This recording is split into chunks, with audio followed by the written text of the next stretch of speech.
The 1988 film Bloodsport is a movie I heard about for years, and after finally checking it out, I have to say this one here has not aged well at all.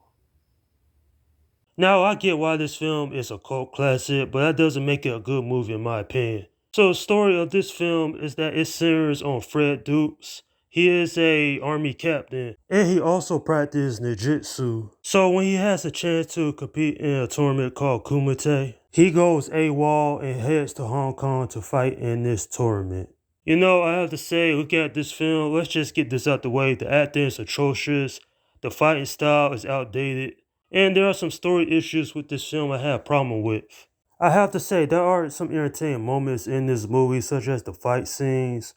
But as cool as the fight scenes are, I've seen better fighting in other kung fu movies over the years. It is interesting to watch this movie because it did influence future franchises. And for a late 1980s film, there are certainly worse movies out there that came out during that time period. But it is hard to take this movie seriously when I'm laughing at how bad these actors are portraying their characters. Nonetheless, though, I wouldn't call this a horrible film, but it certainly could have been a lot better than what it turned out to be. Despite how bad some of the film is, you can't deny that this influenced Jean-Claude Van Damme's career. This was his first starring role, and well, let's just say it's much to be desired. His acting is not good, but I think he makes up for it when it comes to fighting. We see Fred Dukes take on all these opponents in this movie. It's even a nut punch in the film. It kind of reminded me of Johnny Cage from the Mortal Kombat franchise, considering that franchise actually happened 4 years later. Ain't that the irony of that?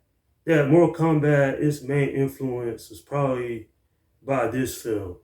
Now, Jackson, he is a hothead type of character.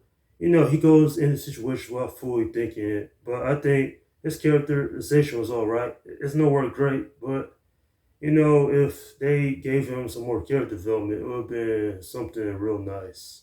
Now, Chong, not that interesting of a villain, to be honest. He barely says any words. I get it.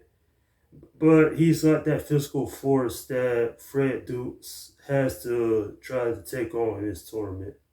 I think what's real memorable about this film is that not only was it one of the most influential karate films that came out in the late 80s, but the music is great to listen to.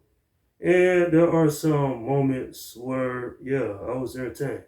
Now, now it doesn't make it a great film, but it kept this movie from being boring. Is this one of the greatest martial arts films I've ever seen? Of course not. But at the end of the day, this film has a legacy that still goes strong even more than 3 decades later. I'm giving this film a 6 out of 10.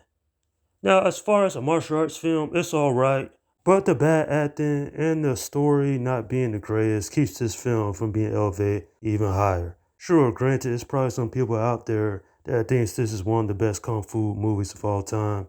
But to me, this will always be a B-average cry movie in my opinion. And that's my review of Bloodsport. Okay, leave your comments down below in the section and let me know what you think about this film. Alright, this is Slim Guy 172 saying, peace out.